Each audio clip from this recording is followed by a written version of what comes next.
इससे बच्चों को संस्कार कहाँ मिलेगा? फिर वही बच्चा बड़ा होके तुम्हें फिर घर से निकालेगा, तुम्हारे पर अत्याचार करेगा, क्योंकि उसने माँ बाप का सम्मान करना सीखा ही नहीं। अरे सत्संग करेगा, कथाएं सुनेगा, तब तो वो माँ बाप की इज्जत करना सीखेगा। पिक्चरें देख करके, आज के कॉन्वेंट स्कूल में पढ़ करके वो माँ बाप की सेवा करना ना सीखेगा। माँ बाप की सेवा करने के संस्कार तो सत्संग से ही प्राप्त होंगे। अच्छी बातें जहां सुनाई जा रही हैं वहां बच्चों को लाते नहीं। जहां गंदगी परोसी जा रही है, दाने दाने में केसर का दम गुटखा बेचने वाले पिक्चर बना रहे हैं, उनकी पिक्चर बच्चे देख रहे हैं। जो खुद रास्ता भटक गए हैं, जो खुद गुटखा का प्रचार कर रहे हैं, शराब और सिगरेट का प्रचार कर रहे हैं बॉलीवुड के लोग, उन्हें देखेंगे तो बच्चे कौन सा संस्कार सीखेंगे? हम जैसा देखते हैं ना मेरी माँ, वैसा सीखते हैं। बात सही है कि गलत है? बहुत सारी चीजें सुन करके सीखते हैं, पर बहुत सारी चीजें देख कर भी सीखते हैं। आप यदि गलत चीज देखने लग जाओगे तो आपके भीतर वही गलत चीज के संस्कार पड़ जाएंगे। नहीं, इसलिए ये बहुत बड़ी बात है कि आप अपने बच्चों को दिखा क्या रहे हैं, बच्चे मोबाइल पर देख क्या रहे हैं, बच्चों को आप सुना क्या रहे हैं, बच्चे कौन सी बातें सुन रहे हैं, किस तरह की बातें सुन रहे हैं, किस तरह की बातों के माहौल में बच्चे बड़े हो रहे हैं। छोटी छोटी बातें हैं पर बहुत प्रभाव डालती हैं मस्तिष्क में। ये बातें, ये दृश्य। नहीं, एक बात बताएं, आपने बचपन में जब आप 8 साल की थी मैया, 7 साल की थी, तब आपने कुछ देखा था, वो आज तक याद है कि नहीं? बोलो बोलो, हाँ कि ना? याद है? इसका मतलब देखा हुआ जल्दी से भुलाया नहीं जाता। सही है? कोई भी गलत चित्र, जरा सोचो विचार करो, कोई भी गलत चित्र, कोई भी गलत दृश्य यदि एक बार बच्चे ने देख लिया मोबाइल पर या टीवी पर कहीं, तो क्या वो बच्चा उसे भुला पाएगा? बोलो। क्योंकि जो आप देखते हैं वो आंखों से मस्तिष्क में छप जाता है। सही है? इसलिए आज समाज में गलत गलत चित्र टीवियों पर, पिक्चरों के द्वारा, मूवियों के द्वारा गलत गलत चित्र दिखाए जा रहे हैं। मैं तो कितनी बार कह चुका हूं कि आप बाजार जाते हो कपड़ों की, जैसे आप कपड़े लेने जाती हो मैया, आपकी छोटी बेटी है 12 साल की, आपकी बेटी है 15 साल की, और आपके साथ कपड़े लेने गई बाजार। तो कपड़े लेने जो बाजार जाते हैं तो आपको बाजार में कपड़े तो मिलते ही हैं, लेकिन कपड़ों की दुकान में अश्लील चित्र लगे रहते हैं। लड़कियों के इतने इतने से कपड़े पहने हुए चित्र लगे हैं, बाहर बड़ी बड़ी फोटो लगी हैं। आप कपड़े खरीदने गए थे, लेकिन अश्लीलता अपने आप बेटी के मस्तिष्क में चली गई, क्योंकि उससे बचोगे कैसे? देखना ही पड़ेगा, आंखों में पट्टी तो लगाओगे नहीं। क्यों? ये बात सही है कि नहीं?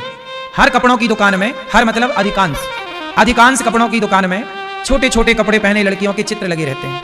ये बात सही है कि गलत है? बोलो मेरी माँ। क्या इससे समाज के बच्चे प्रभावित ना होते होंगे? बोलो। क्या इन गलत चित्रों की जरूरत है बाजार में? बोलो। नहीं। जब जरूरत नहीं है तो लगे क्यों? किसी ने विरोध क्यों नहीं किया? क्योंकि किसी का क्या बिगड़ रहा है? उसे लगा कि हमारा क्या बिगड़ रहा है, उसे लगा हमारा क्या बिगड़ रहा है। इससे बच्चे बिगड़ रहे हैं। जो देखते हैं ना बच्चे, वो उनमें प्रभाव जाता ही जाता है। आप इस बात को माने या मत माने, ना माने तो आप मुझे गलत कह दीजिए, माने तो आप चित्र कैसे हटवाओगे, ये चुनौती भी है। हम तो केवल समाज की एक सच्चाई बता रहे हैं। क्यों जी? साबुन का भी प्रचार करने वाली एक लड़की, वो भी जरा से कपड़े पहन के टीवी पे आ जाती है। प्रचार काय का कर रही है? साबुन का, लेकिन उतार रही है कपड़े, इतने से कपड़े पहन के। हर जगह लड़कियों को क्यों खड़ा किया जा रहा है?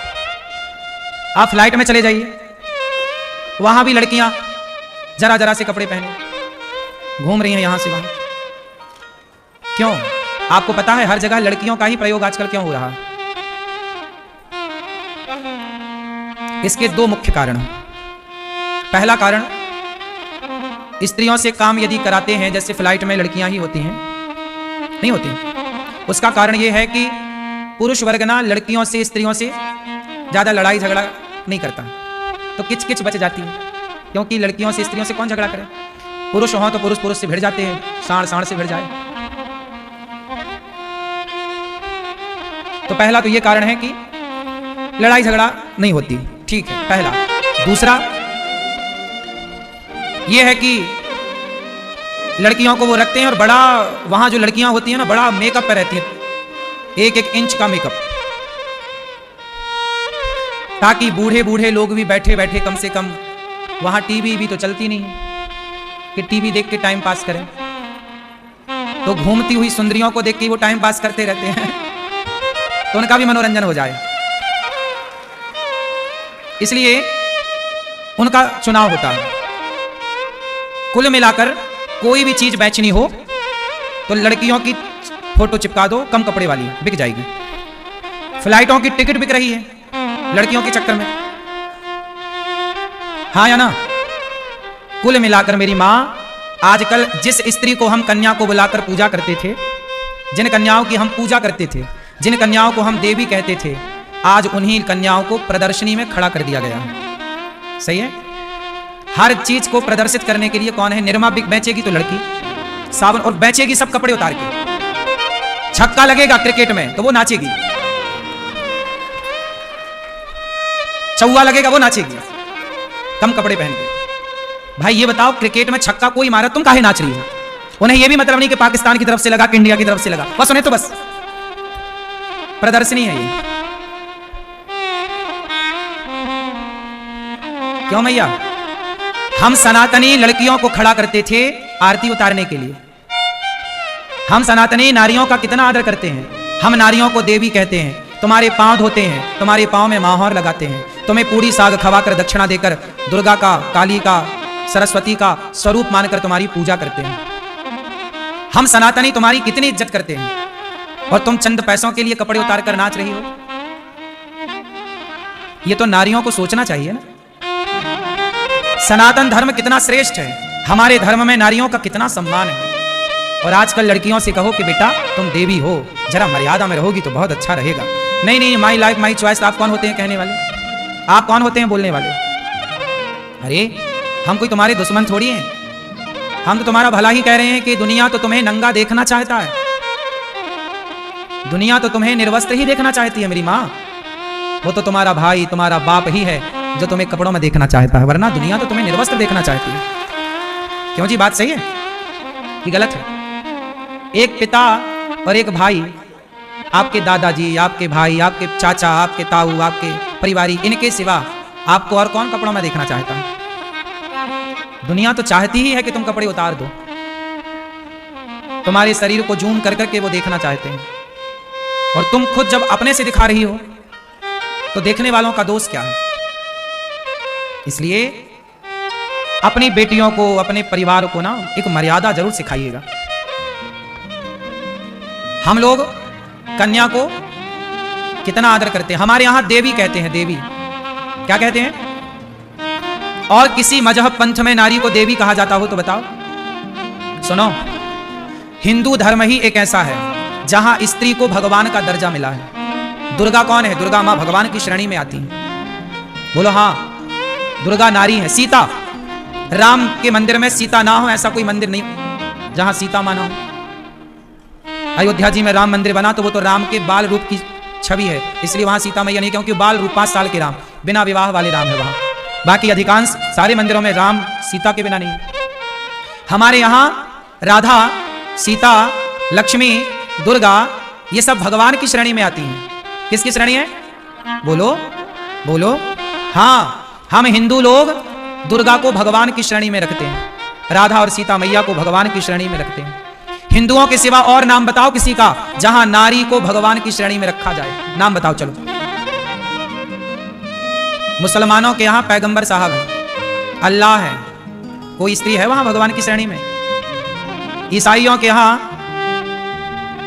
कोई भगवान की श्रेणी में है? ईसा मसीह के बगल में कोई महिला खड़ी है? नहीं, हमारे यहां राम के बगल में सीता खड़ी है, कृष्ण के बगल में राधा खड़ी है। वाह, यही सनातन है मेरी माँ। हम युगल उपासना करते हैं, दोनों को लेकर चलते हैं। हम हिंदुओं के यहां ही जितना सम्मान पुरुष का है उतना ही सम्मान स्त्रियों का है, और आज से नहीं है, अनादि काल से स्त्रियों का सम्मान सनातन धर्म में ही है।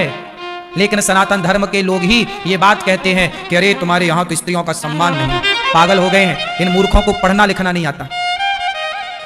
किसी भी मंदिर की तरफ आंख उठाकर देख लीजिएगा, कोई मंदिर बिना भगवती के मिल जाए तो बताओ, कोई मंदिर बिना स्त्री के मिल जाए तो बताओ। हिंदुओं का कोई भी मंदिर बिना स्त्री के है? बोलो।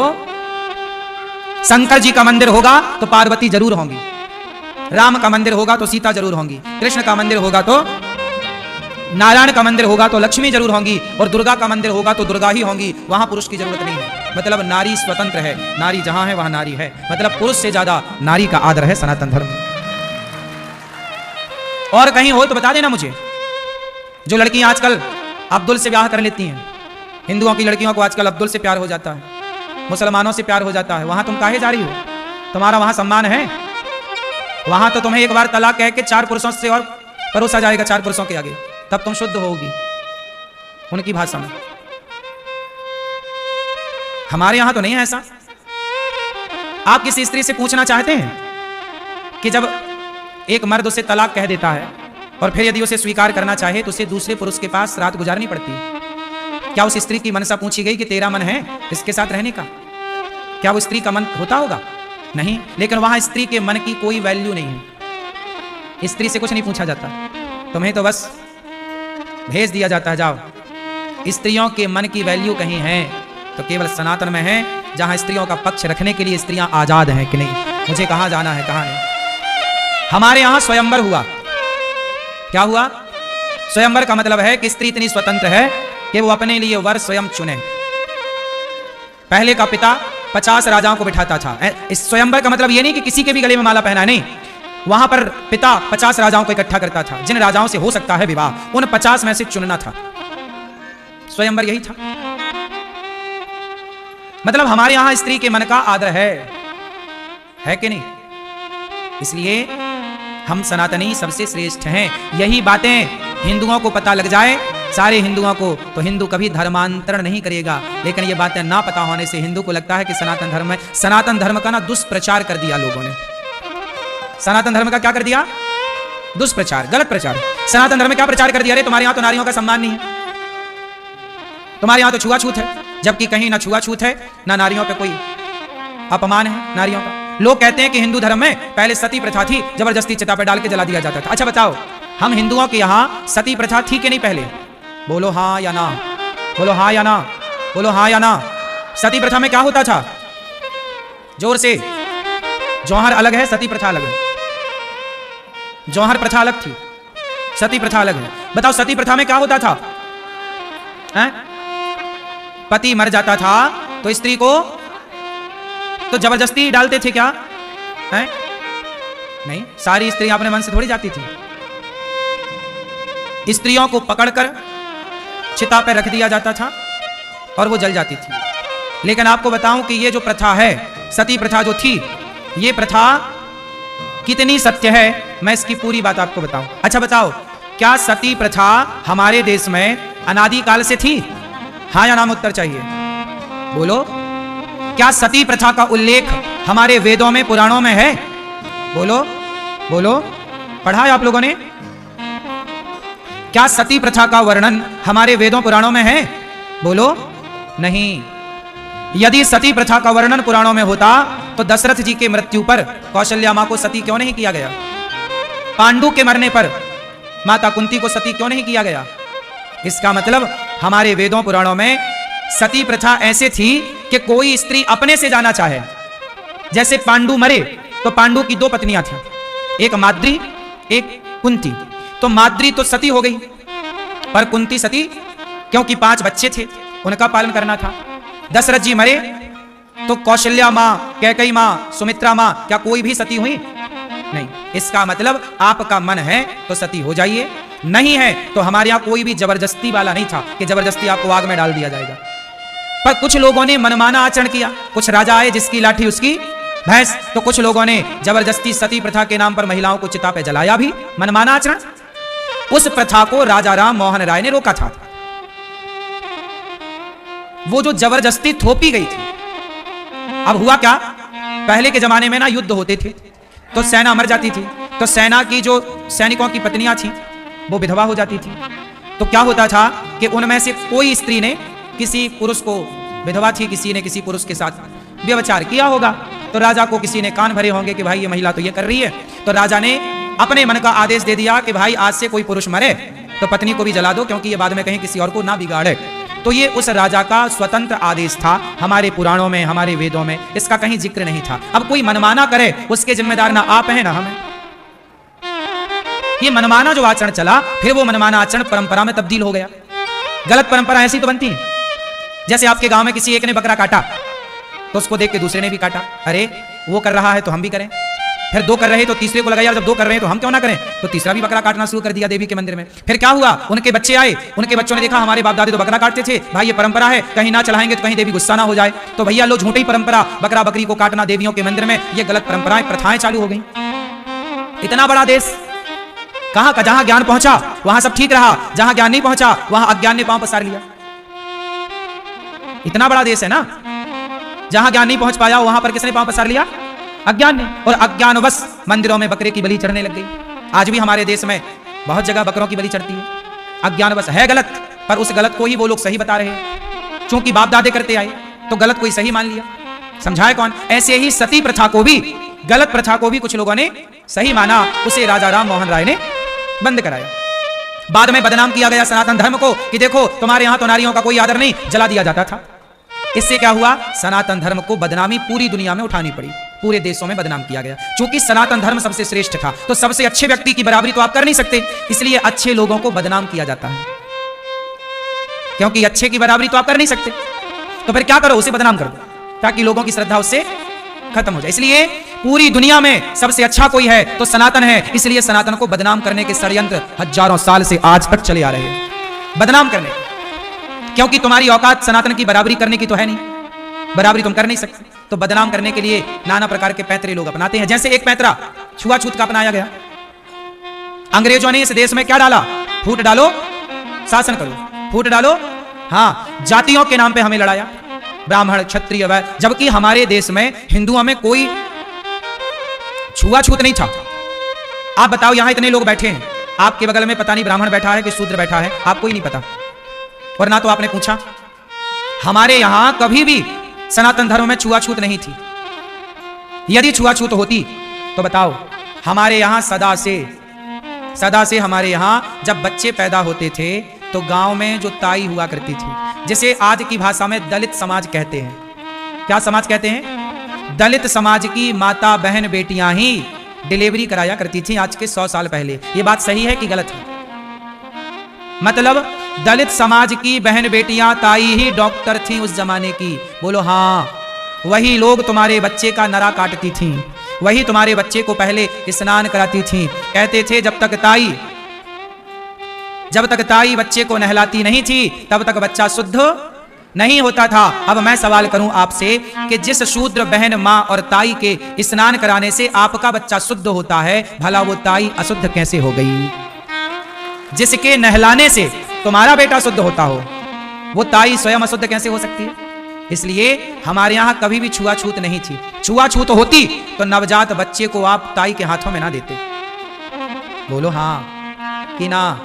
नरा काटने वो ना आती। छुआछूत नहीं था। हमारे यहां जातियां बनी थी एक व्यवस्था के लिए। ब्राह्मण क्या है? एक व्यवस्था। क्षत्रिय क्या है? एक व्यवस्था। वैश्य क्या है? एक व्यवस्था। शूद्र क्या है? एक व्यवस्था। हमारे यहां छुआछूत नहीं था साहब। ये छुआछूत ऐसे ही घुसाया गया जैसे सती प्रथा घुसा दी गई, जैसे मंदिरों में बकरे की बलि घुसा दी गई, ऐसे हमारे देश में सनातन में छुआछूत घुसाया गया ताकि हम आपस में लड़कर मर जाएं और हम पर अंग्रेज, हम पर मुगल सदा शासन करते रहें। क्योंकि आप आपस में लड़ोगे तो आपकी लड़ाई का फायदा तीसरा उठाएगा। इसलिए समझदार वो हैं जो आपस में लड़ते नहीं। लेकिन हम हिंदुओं का बड़ा दुर्भाग्य, हम लड़ते रहे। अच्छा एक बात बताओ,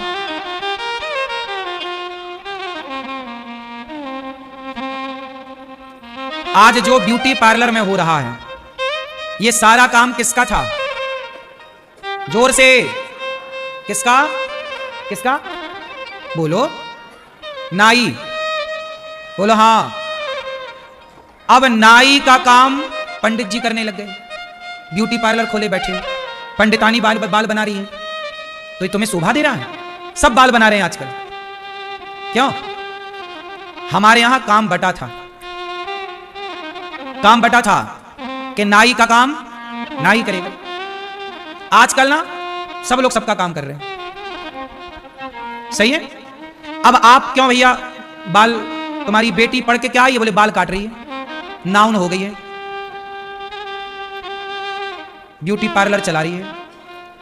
ये नाऊ का काम था, उनके धंधा तुम काहे छीन रहे हो? उनकी बहन बेटियों को करने दो ये काम, उनकी समाज को करने दो। हमारे यहां काम बटा है सबका। बैंड बजाना किसका काम था शादी ब्याह में?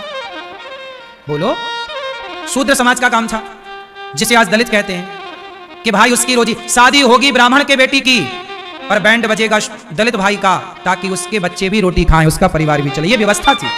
एक विवाह होता था तो सारी समाज का योगदान होता था। ब्राह्मण की बेटी का ब्याह है, क्षत्रिय की बेटी का ब्याह है, लेकिन उसमें योगदान बैंड कोई बजाएगा। बाजे बजाने वाले हमेशा कौन होते रहे? अब आजकल Sharma band party, Thakur band party. तुम ठाकुर साहब बैंड काहे बजा रहे हो? तुम अपना काम करते, तुमने उनका काम काहे छीन लिया? अपना अपना करो। कुम्हार, कुम्हार का काम था घड़ा बनाना। मोची का काम क्या था? बोलो। अब मोची का काम बाटा ने ले लिया, मोची का काम बाटा ने ले लिया और लोहार का काम टाटा ने ले लिया।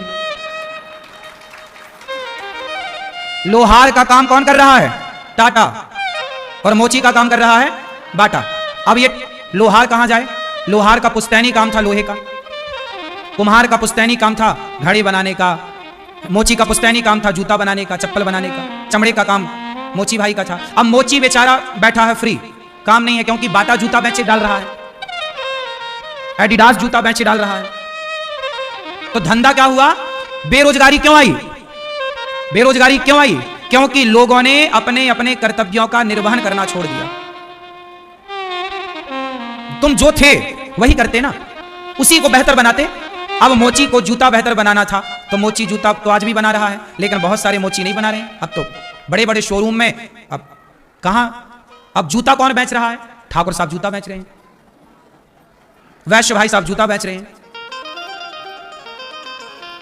जूता बेचने का काम मोची का था, घड़ा बेचने का काम कुम्हार का था, लोहे का काम बोलो लोहार का था। सबके काम बटे थे इस देश। कोई हमारे आज के 100 साल पहले बताओ क्या इस देश में बेरोजगारी थी? उत्तर दो, उत्तर दो। थी? क्यों नहीं थी? क्योंकि सबके काम थे पुश्तैनी। बढ़ई, बढ़ई का काम था पहले। आज बढ़ई का काम बढ़ई कर ही नहीं रहा है, आज दूसरे लोग बढ़ई का काम कर रहे हैं। सुनो, एक सच्चाई बताऊं, तुम्हारी समझ में पता नहीं कब आएगी। आज हमारे देश में बढ़ई का काम मुसलमान कर रहा है, लोहार का काम भी मुसलमान कर रहा है, कुम्हार का काम भी मुसलमान कर रहा है। आज हमारे देश में चूड़ियां, बाजार में जो तुम चूड़ियां खरीदने जाती हो, 100 में से 90 दुकान मुसलमान की होती है। तुम्हारी बेटियों के हाथ पकड़ के चूड़ियां वही पहना रहे हैं। तुम्हें लगा कि यह काम तो छोटा है और इस चक्कर में तुमने काम करना कर दिया बंद। अब तुम्हें जरा प्लम्बिंग का काम कराना हो, तुम अपने घर में फर्नीचर बनवाना चाहते हो, तो फर्नीचर बनाने वाला कोई मुसलमान आएगा और फर्नीचर कम बनाएगा, तुम्हारी छोरी को बुद्धू बना देगा। लव जिहाद यहीं से चालू हो रहा है। तुम्हारे घरों के भीतर घुसने का मौका मिल गया उनको। आज हिंदू केवल रो रहा है। आज आप घर बनवाओ तो चिनाई करने वाले मुसलमान, प्लास्टर करने वाले मुसलमान, शटरिंग लगाने वाले मुसलमान। हिंदू कर क्या रहा है समझ नहीं आ रहा है।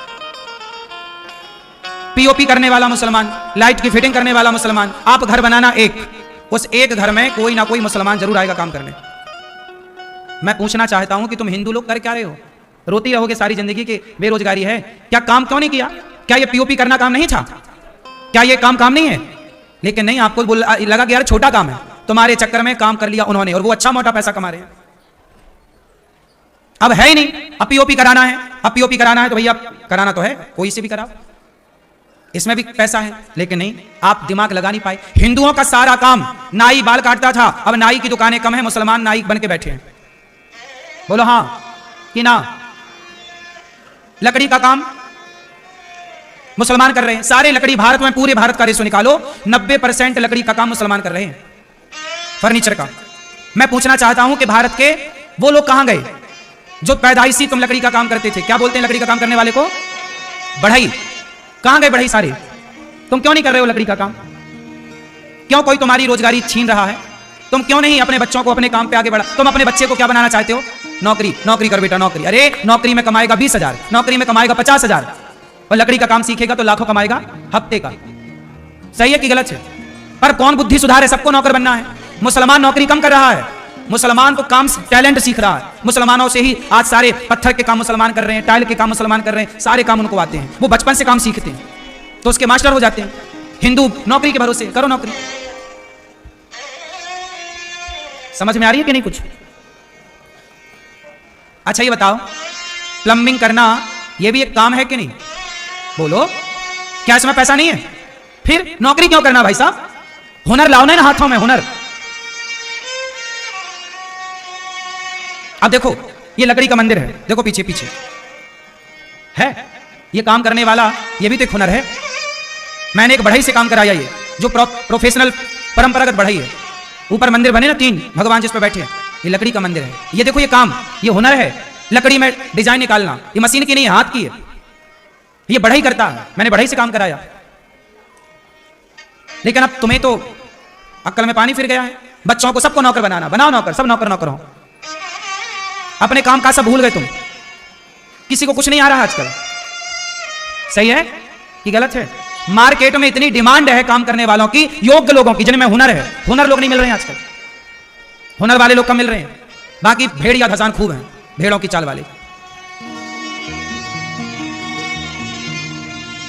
सिखाओ अपने बच्चों को हुनर, नौकर ना बनाओ औलाद को। हमने बचपन से सीखा है इस चीज को, हुनर होना चाहिए। क्या कहते हो आप? नौकरी होना चाहिए कि हुनर होना चाहिए? बोलो। हुनर है ना तो तुम्हारे नीचे 10 नौकर काम करेंगे, और हुनर नहीं है तो तुम्हें सारी जिंदगी किसी का नौकर बन के रहना पड़ेगा। सीखो काम, काम करो। सब नौकरी नौकरी नौकरी। सबका अपना अपना काम है, टैलेंट है। आर्ट किसे कहते हैं? मैं ऊपर मंदिर में मैंने आर्ट का काम भी कराया। सामने मंदिर देखा होगा आपने, मंदिर में पूरा गोल्डन वर्क लगा है। असली सोने का नहीं है पर सोने जैसा चमकता है। वो भी काम कराया मैंने जयपुर से अच्छे कारीगरों को बुलाया, जो हिंदू थे उनको बुलाया। 90 मुसलमान मिलते हैं तब जाके 2 हिंदू मिलते हैं किसी भी काम में। समझ रहे हो मैं क्या कह रहा हूं? आप कोई भी काम कराओ घर का, आपको 90 मुसलमान मिलेंगे तो 2 क्या मिलेंगे? हिंदू। 2, सिर्फ 2। इतनी कमी है काम करने वालों की, और लोग रो रहे हैं काम नहीं है। काम है, तुम में गुण है।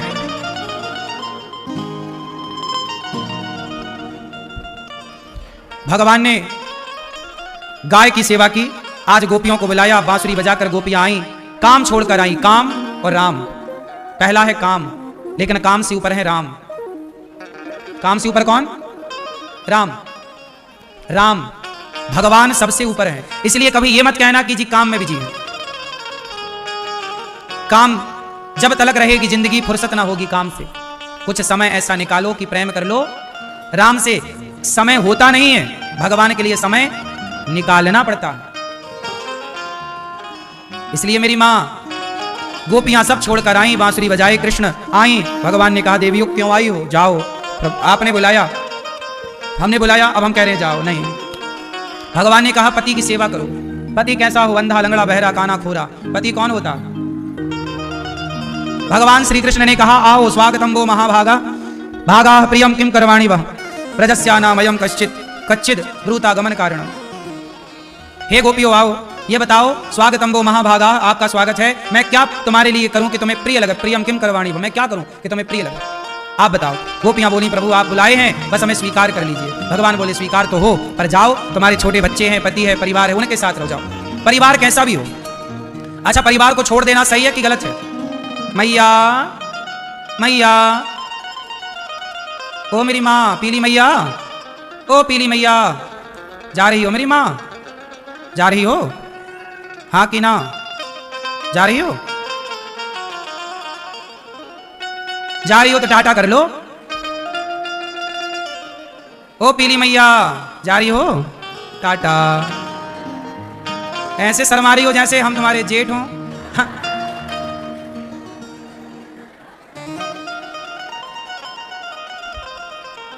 मैया बैठो मेरी माँ, झोला वाली मैया बैठ जाओ। ओ कालू राम बैठो बेटा।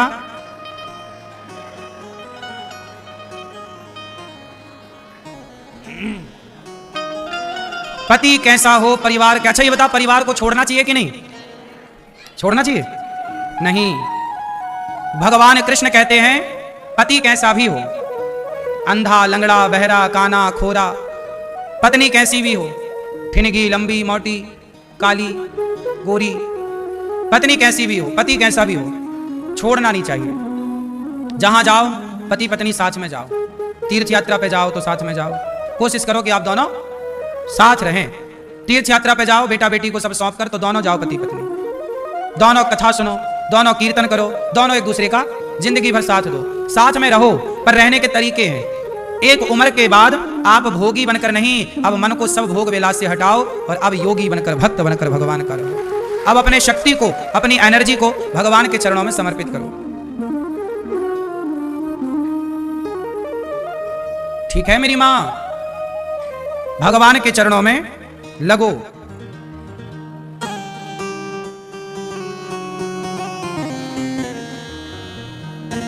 भगवान के चरणों में लगो। देखो, गृहस्थी नहीं छोड़नी चाहिए, अपना धर्म, अपना कर्म ना छोड़ो। फिर वही बात आ गई, छोड़ना क्या है? जो छोड़ना है आजकल वो चीज लोग छोड़ते नहीं। निंदा, छल, झूठ, कपट, ये छोड़ना था, ये छोड़े नहीं। पत्नी को छोड़ के चले गए, परिवार को छोड़ के नहीं। अपने कर्म को ना छोड़िए, अपने धर्म को ना छोड़िए। जैसे ब्राह्मण अपने वेदों को कभी ना छोड़े, पुराणों को कभी ना छोड़े, अपने कर्तव्यों को कभी ना छोड़े। आज ब्राह्मण यदि अपने कर्तव्य कर्म छोड़ दे तो संस्कृति खतरे में चली जाए। इसलिए ब्राह्मण पूजा करना ना छोड़े, पाठ करना ना छोड़े, कथा सुनाना ना छोड़े, यज्ञ करना, यज्ञ कराना ना छोड़े। यदि ब्राह्मण यज्ञ ना करे, ना कराए, तो धर्म का प्रचार ही बंद हो जाए। धर्म के सबसे बड़े प्रचारक ही ब्राह्मण हैं, वेद पुराणों के द्वारा प्रचार करते हैं, आपको समझाकर, सिखाकर, यज्ञ कराकर, यही प्रचार है। तो ब्राह्मणों का कर्म ब्राह्मण करे। प्रिय भक्तों, भगवान ने कहा जाओ अपने पति के पास। पति कैसा हो, अंधा, लंगड़ा, पति की सेवा करनी चाहिए। मैया आप लोगों ने अपने पति को छोड़ दिया क्या? नहीं, पति को ना छोड़ना।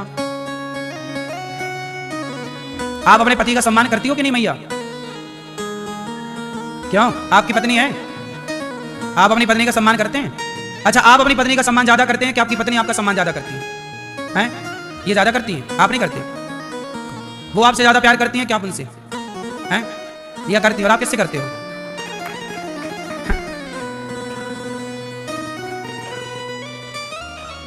अच्छा सच बताओ, पुरुष ज्यादा सम्मान करता है स्त्री का कि स्त्री ज्यादा सम्मान करती है पुरुष का?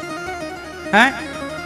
बोलो बोलो बोलो जोर से। पुरुष भी बोला।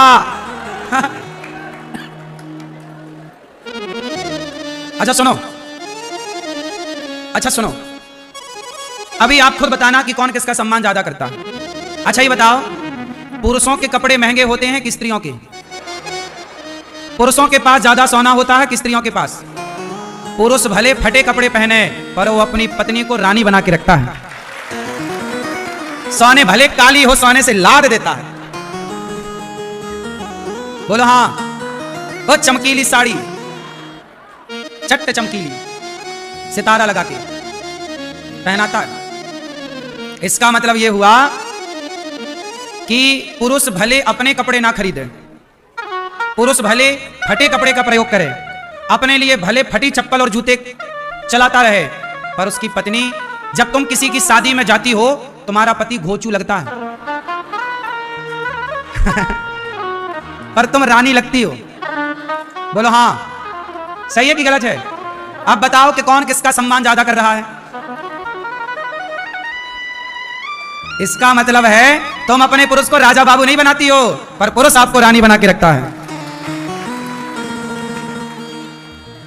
इसलिए कहता हूं थोड़े थोड़े पतियों का भी सम्मान बनाए रखो मेरी मां, जीने दो पुरुषों को भी, वरना मर जाएंगे पुरुष।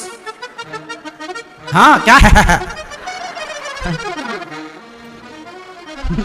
अभी एक लड़का मर गया फांसी लगा के, बोला मां माफ कर दो, पिता माफ कर दो, मैं अपनी पत्नी से तंग आ गया।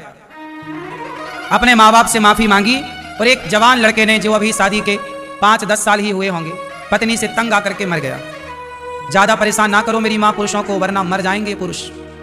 तुम तो रोकर अपना दुख बांट लेती हो, पुरुष तो रोता भी नहीं। पुरुष के पास सिवाय मरने के कोई ऑप्शन नहीं रहता। एक दिन तुम रहोगी, स्त्रियां ही स्त्रियां, पुरुष का नामो निशान ना रहेगा जो इतना अत्याचार कर रही हो। सरकार भी तुम्हारी ही सुन रही है, कानून स्त्रियों के पक्ष में। स्त्रियां चाहें तो सास ससुर को जेल में डलवा दें, स्त्रियां चाहें तो पति को जेल में डलवा दें। पुरुषों की सुन कौन रहा है? इसलिए शंकर जी तांडव कर रहे हैं।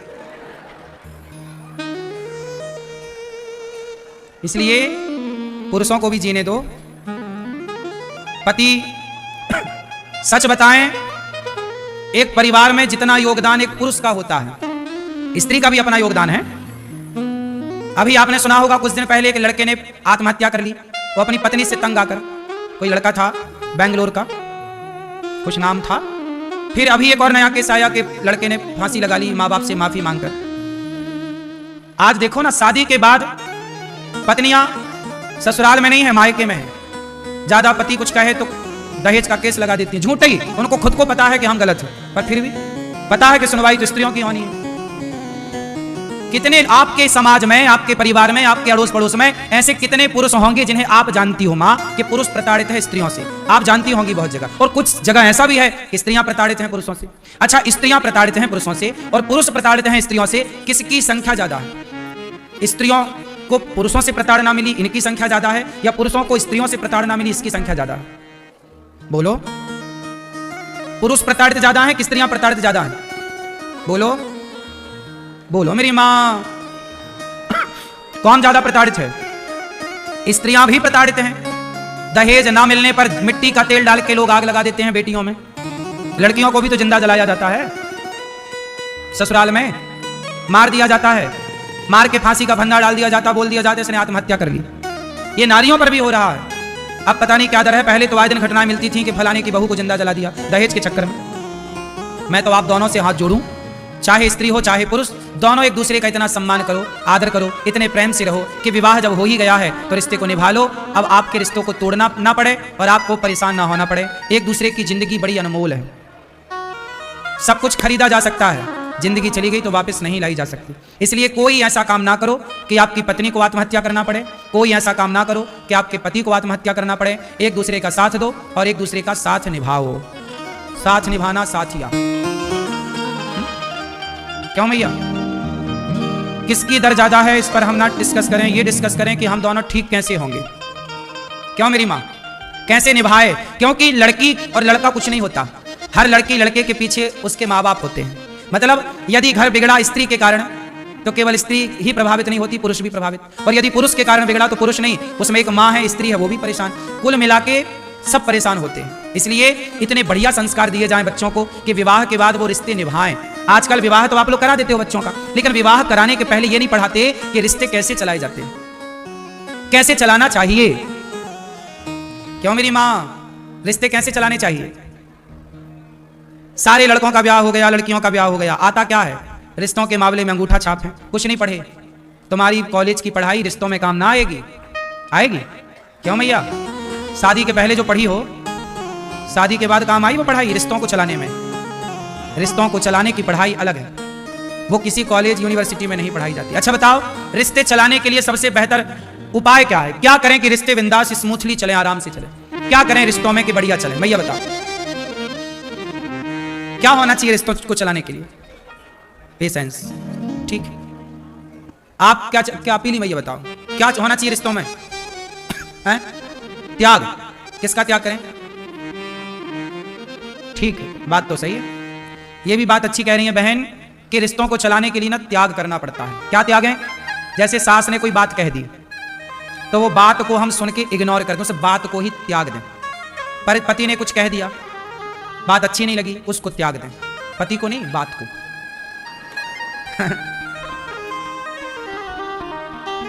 तो त्याग दो उस बात को, इग्नोर। इसका दूसरा पर्याय कह सकते हैं यहां पर इग्नोर।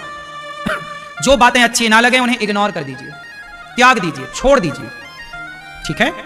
यह बात बिल्कुल सही है कि यदि आपको इग्नोर करना आ गया, जैसे आपने मुझे कुछ कहा, मुझे अच्छा नहीं लगा तो मैंने उस बात को अनसुना कर दिया, सुन करके भी जाने दिया, कोई बात नहीं। यदि मैं उसे रखता तो बात मुझे चुभती बार बार कि आपने ऐसा क्यों बोल दिया, तो वो मुझे ना चुभ है, इसलिए मैंने उस बात को ही खत्म कर दिया। सास की कोई बात चुभ है, खत्म करो। पति की कोई बात चुभ है, साइड करो। पत्नी की कोई बात चुभ है, साइड करो। क्यों भैया, आप बताओ, रिश्तों को चलाने के लिए क्या होना चाहिए? जो हम बता रहे हैं कुछ आप भी बताओ, क्या हो? हैं? सहनशीलता। आप बताओ भैया, आपसे पूछ रहे, तुम भी तो बताओ, रिश्तों को चलाने के लिए क्या होना चाहिए? हैं? त्याग। क्या त्यागा आपने? त्यागा? पीछे वाले भैया बताएंगे, वो टी शर्ट वाले भैया बताओ।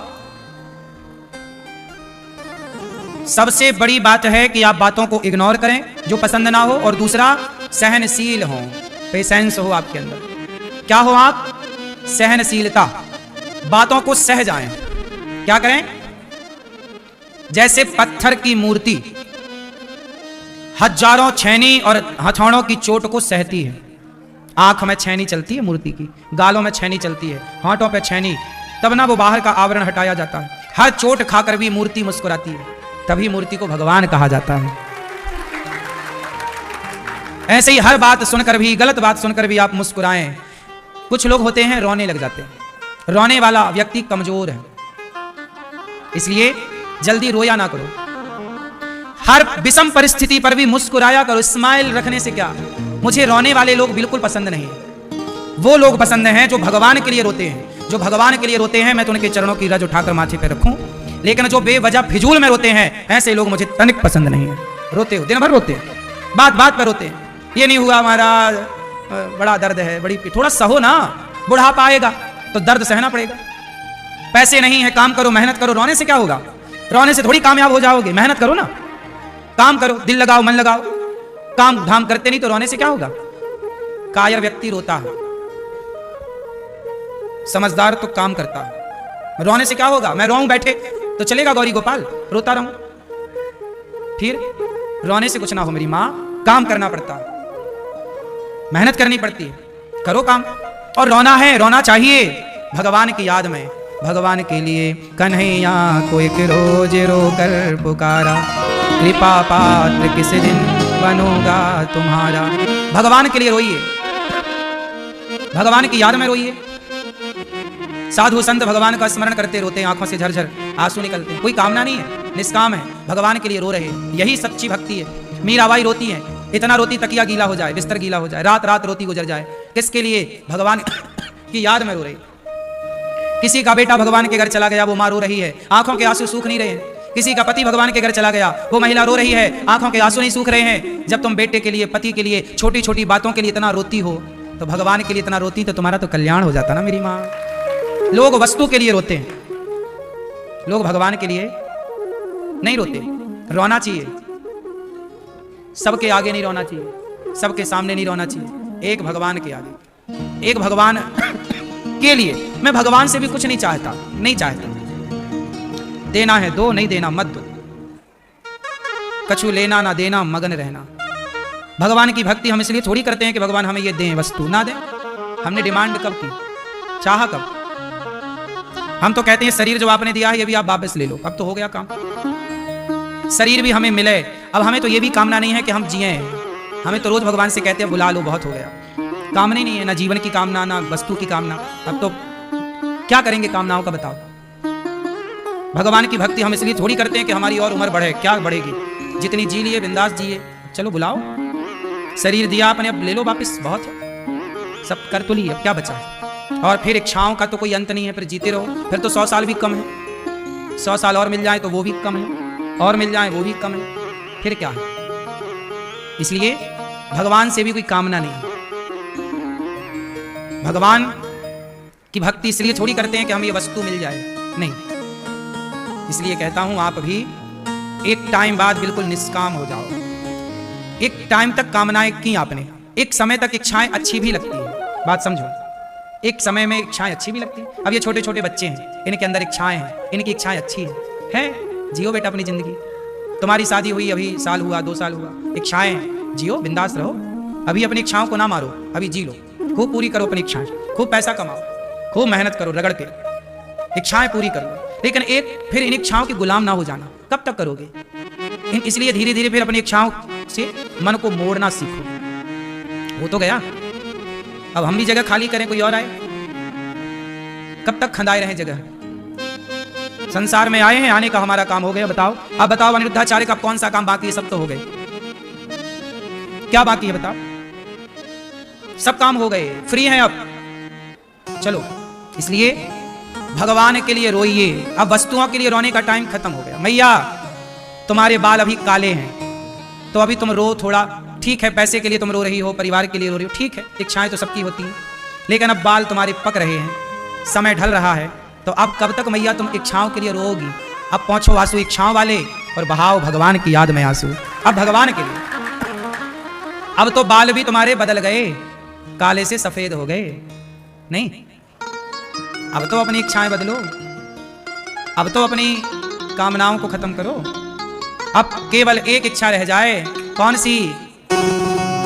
एक इच्छा रह जाए, कन्हैया तुम्हें एक नजर देखना है, जिधर तुम छिपे हो उधर देखना है, जिधर तुम छिपे हो उधर देखना है, कन्हैया तुम्हें एक नजर देखना। एक इच्छा है अब, परमात्मा प्रभु को देखना बस। आप आओ और हमसे बातें करो। कौन? भगवान।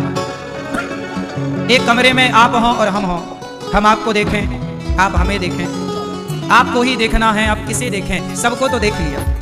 अब बताओ, एक बात बताओ मेरी माँ, ये दास अनिरुद्ध को ना, मुझे अब कुछ भी घूमने की इच्छा नहीं है, ना कुछ खाने की इच्छा बची, ना कुछ देखने की इच्छा बची, ना कुछ स्पर्श करने की इच्छा बची, सारी इच्छाएं अब खत्म सी हो गई, जल गई, समाप्त सी हो गई। कोई मुझसे कहे कि चलो हम आपको फलाना देश घुमाते हैं, सच बताऊं, मैं जाता हूं, अभी दुबई गया, लंदन गया, आने वाले टाइम पे अमेरिका जाना है और देश जाने हैं, लेकिन वो जाना क्यों है? कथा सुनाने जा रहे, कोई इच्छा नहीं है कि घूमने में। जाता भी हूं कहीं, कहीं नहीं जाता घूमने, तो है ही नहीं इच्छा, क्या देखें? इस संसार में हमने उन्हें देख लिया जिनसे अच्छा कोई है नहीं, जिसकी रचना इतनी सुंदर, वो कितना सुंदर होगा। जब भगवान को देख लिया तो बताओ फिर उनसे सुंदर क्या है, किसे देखें? आप ऊपर देखना लक्ष्मी नारायण भगवान को, कितने सुंदर है, और ऊपर देखना श्री सीतारामचंद्र भगवान को, कितने सुंदर है, गौरी गोपाल भगवान को देखना, कितने सुंदर है। अब बताओ, इनसे भी सुंदर कोई है? जब इनसे सुंदर कोई है नहीं तो किस सुंदरता को देखने जाएं? क्या देखें बताओ, क्या घूमें? सब तो घूम लिया, कुछ नहीं इच्छा है।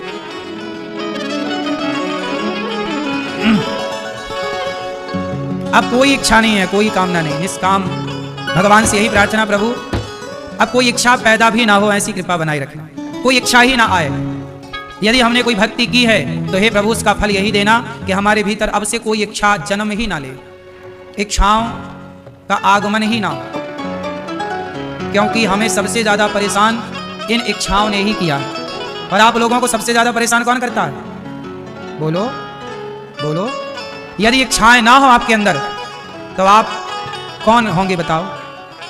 आप जो आज हैं, आप इससे बिल्कुल अलग हैं। आपकी इच्छाओं ने आपको ये बना रखा है, इच्छाएं समाप्त हो जाएं तो आप महान हैं। कन्हैया तुम्हें एक नजर देखना है।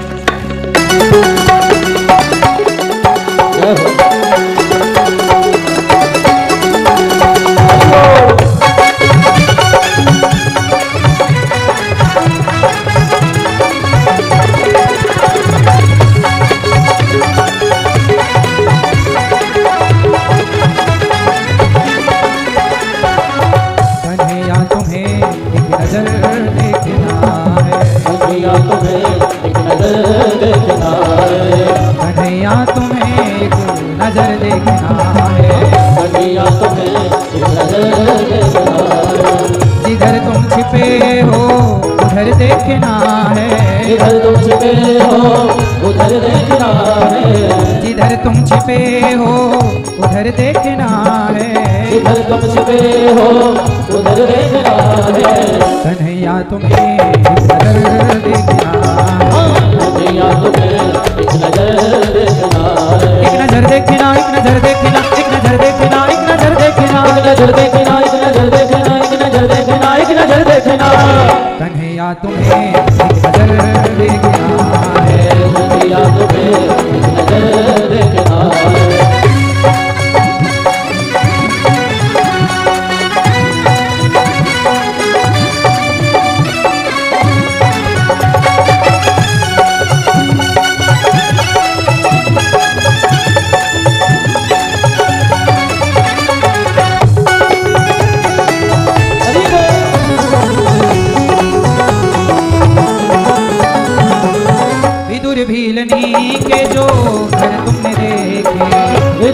भीलनी के जो घर तुमने देखे, विदुर भीलनी के जो घर तुमने देखे, विदुर भीलनी के जो घर तुमने देखे, विदुर भीलनी के जो घर तुमने देखे, विदुर भीलनी के जो घर तुमने देखे, तो तुमको हमारा भी घर देखना है, तुमको हमारा भी घर देखना है, कन्हैया तुम्हें एक नजर देखना है, कन्हैया तुम्हें एक नजर देखना है।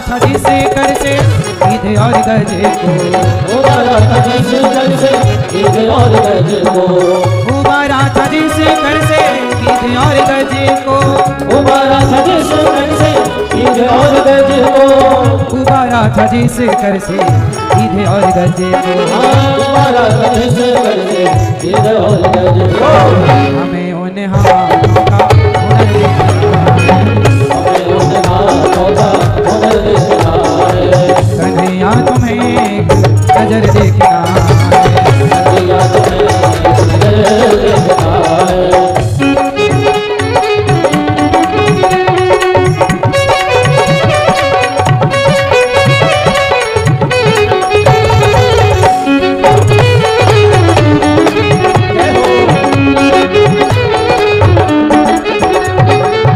टपकते हैं दृग बिंदु तुमसे ये कहकर, टपकते हैं दृग बिंदु तुमसे ये कहकर, टपकते हैं दृग बिंदु तुमसे ये कहकर, टपकते हैं दृग बिंदु तुमसे ये कहकर, तुम्हें अपनी उल्फत में घर देखना है, कन्हैया तुम्हें एक नजर देखना है, एक नजर देखना, एक नजर देखना, एक नजर देखना, एक नजर देखना, एक नजर देखना, एक नजर देखना, एक नजर देखना, एक नजर देखना, कन्हैया तुम्हें एक नजर, कन्हैया तुम्हें एक नजर देखना है, तुम्हें एक नजर देखना है, कन्हैया तुम्हें एक नजर देखना है, जिधर तुम छिपे हो उधर देखना है, जिधर तुम छिपे हो उधर देखना है, जिधर तुम छिपे हो उधर देखना है, जिधर तुम छिपे हो उधर देखना है, कन्हैया तुम्हें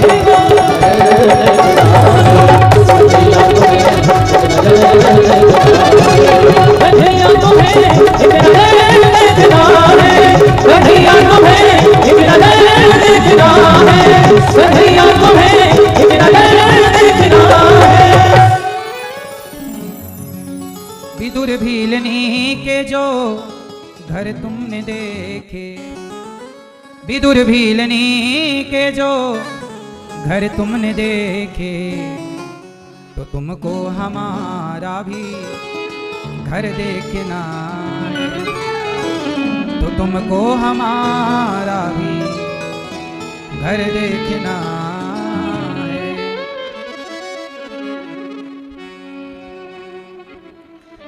भगवान ने गोपियों का स्वागत किया, गोपियों के संग रास रचाए, गोपियों को अभिमान आया हम बड़ी सुंदर हैं, भगवान गोपियों को छोड़कर अंतर्धान हो गए।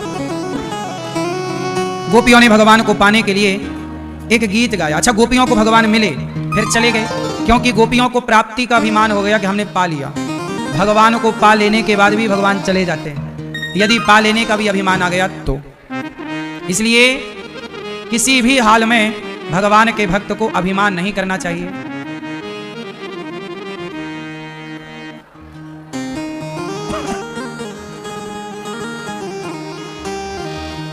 किसी भी हाल में,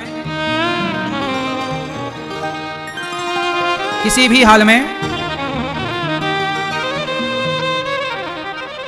अभिमान नहीं करना चाहिए।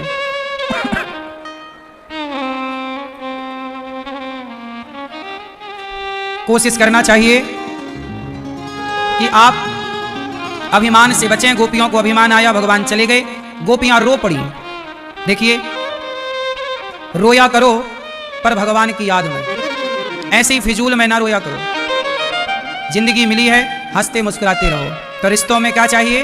तालमेल, प्रसन्नता, और जितना है उसमें संतुष्ट रहो, संतोष सब चाहिए। गृहस्थी में समझदारी चाहिए, सहनशीलता चाहिए, सभी तो लगता है। आज भगवान की याद में जब गोपियां रोईं, हे कृष्ण क्षमा करिए, हम आपको छोड़कर, आप हमें छोड़कर चले गए, हमने अभिमान कर लिया इसलिए आपने हमारा त्याग कर दिया। हे प्रभु, हमें अपने से दूर ना कीजिए। रो पड़ी बेचारी गोपियां।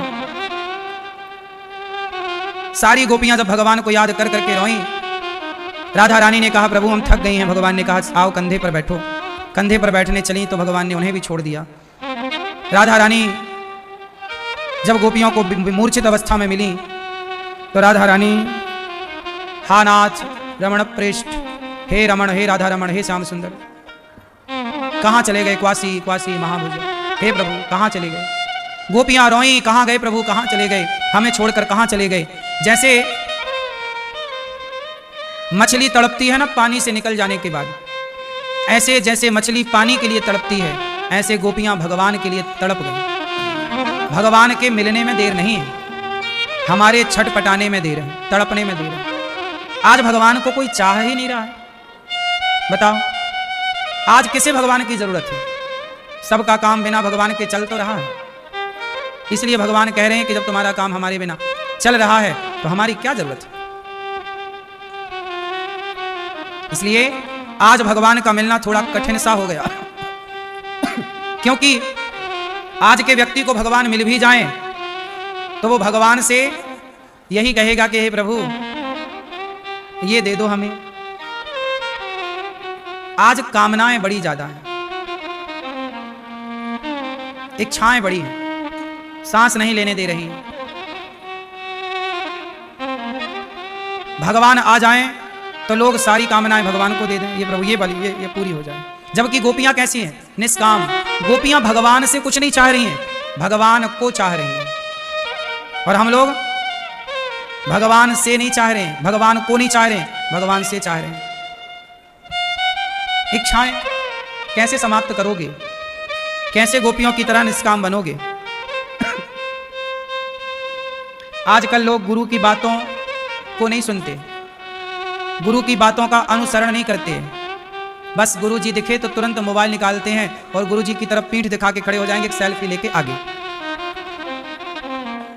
जाओ तो लोग इतनी स्पीड में मोबाइल निकालते हैं, सब भूल जाए पर मोबाइल निकालना नहीं भूलते कि गुरु जी आगे तुरंत एक फोटो ले लें।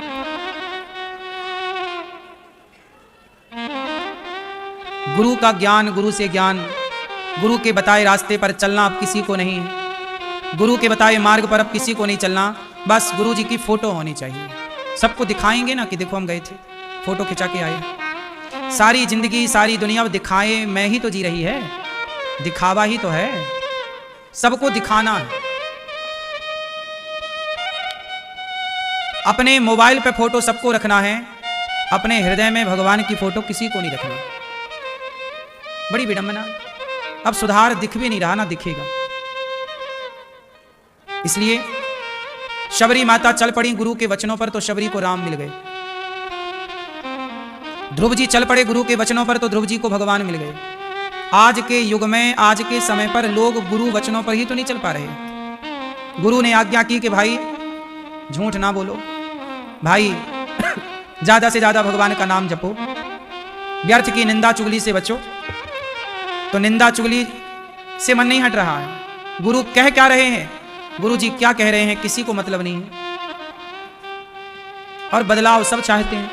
मुझे तो लगता है कि भगवान भी आएंगे आपसे मिलने कभी तो आप उनके संग भी फोटो ही खिंचाओगे कि प्रभु ये खिंचवा लो, सबको बताएंगे कि आप मिले हो, वरना कौन मानेगा। बड़ी विडंबना है। निष्काम बनो मेरी मां। संसार को बहुत देख लिया आंखें खोलकर, अब आंखें खोल कर ना शांति नहीं, आंखें बंद करके थोड़ा भगवान का ध्यान कर लो। गोपियों ने कहा प्रभु अब हम मर जाएंगे आपके बिना। तो गोपियों से कृष्ण ने कहा मर जाओ। कैसे मरें? तब कथा अमृतम तप्त जीवनम, कथा के अमृत को पी रखा। कैसे मरें? अधिकम जयति जन्मना ब्रज, जब से आपका जन्म इस ब्रजमंडल में हुआ आपकी जय जयकार। जयति तेधिकम जन्मना ब्रज श्रयत इंदिरा शश्वदत्र ही। हे श्याम सुंदर, अब हम मर जाएंगे। गोपियां बोली, भगवान बोले अभी तक क्यों नहीं मरी? बोले आपकी कथा ने मरने नहीं दिया, पर अब मर जाएंगी। गोपियां बिल्कुल विह्वल हो गई। देखो मछली कैसे तड़पती है पानी से निकलकर, ऐसे तड़पना पड़ता है भगवान के लिए। भगवान कब मिलेंगे? जब भगवान को पाने की तड़प होगी। तड़प तो है ही नहीं, किसी के भीतर तड़प नजर ही नहीं आ रही है। इसलिए मेरी माँ, भगवान को पाने के लिए तड़पना पड़ता है, छटपटाना पड़ता है। प्यास लगती है पानी की, तो पानी के बिना चैन मिलता है? आपको प्यास लगी, पानी नहीं मिल रहा, तो आप बिल्कुल तड़प जाते हैं कि नहीं पानी के लिए? बोलो हाँ। जैसे प्यासा पानी के लिए तड़प जाता है, भूखा भोजन के लिए तड़प जाता है, ऐसे भक्त भगवान के लिए तड़प जाए बिल्कुल, वो तड़प। अच्छा एक बात बताओ, भोजन में स्वाद होता है कि नहीं? पानी में स्वाद होता है कि नहीं? बोलो हाँ कि ना। किस भोजन में ज्यादा स्वाद है? आपको क्या क्या अच्छा स्वाद देता है आपको? बोलो क्या? हाँ, रोटी में स्वाद नहीं होता, दाल चावल सब्जी रोटी में स्वाद नहीं होता, रबड़ी रसमलाई रसगुल्ला में स्वाद नहीं होता, खीर पकौड़ी पिज्जा बर्गर में स्वाद नहीं होता। स्वाद होता है भूख में।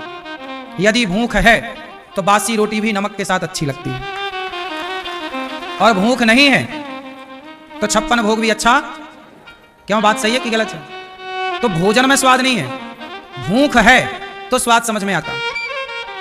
सही है? पेट भर जाने के बाद स्वाद आता किसी चीज में? इसका मतलब हुआ कि जब तक आपको भूख नहीं लगेगी भगवान को पाने की, काय की भूख? भगवान को पाने की जब तक भूख नहीं होगी तब तक भगवान के मिलन में स्वाद ना होगा। इसलिए पहले मीराबाई की तरह छटपटाना पड़ता है, हे प्रभु कब मिलोगे? हे श्याम सुंदर, हमारा आपके सिवा कोई नहीं। हे श्रीमन नारायण, हे प्रभु हमें कब स्वीकार करोगे? कब हम जैसे पापी पर कृपा होगी? कब हमें इस माया के बंधनों से मुक्त करोगे प्रभु? फंसे फंसे कई वर्ष हो गए, कई जन्म बीत गए। हे नाथ, अब मुक्त कर दीजिए, अब अपने चरणों से जोड़ लीजिए, अपना स्मरण दीजिए प्रभु, अपनी भक्ति आप ही दीजिए, आप ही अपनी भक्ति इस शरीर से कराइए। हे प्रभु, इस शरीर को सेवा करने की ताकत दीजिए, आपके स्मरण की शक्ति दीजिए। हे प्रभु, आपके सिवा हमारा इस धरती में कोई नहीं है, ये सब लोग मेहमान हैं, सब लोग यात्री हैं। हे प्रभु, एक आप ही तो हैं जो हमारे हैं। आपके सिवा बताओ हम किसे अपना कहें? बताओ इस संसार में किसे हम अपना कह दें? बताओ। जिसे अपना कहते हैं वही मुंह मोड़ लेता है, वही पीछा छोड़ लेता है। बेटे को अपना कहें तो बेटा एक दिन छोड़ देता है, कब तक रहेगा साथ में? चला ना जाएगा। पत्नी को अपना कहें तो पत्नी कब तक साथ देगी? जब तक उसके मन का करोगे तो पत्नी अच्छे से व्यवहार करेगी, एक बार उसके मन का नहीं हुआ वो भी नाराज हो जाएगी। पति के मन का आप करते रहिए, पति खुश, पति के मन का ना करिए, पति नाराज। सबके मन का करते रहो बस, एक दिन किसी के मन का ना हुआ तो वो नाराज। सही है? इसलिए ये संसार के लोग अपने नहीं हैं,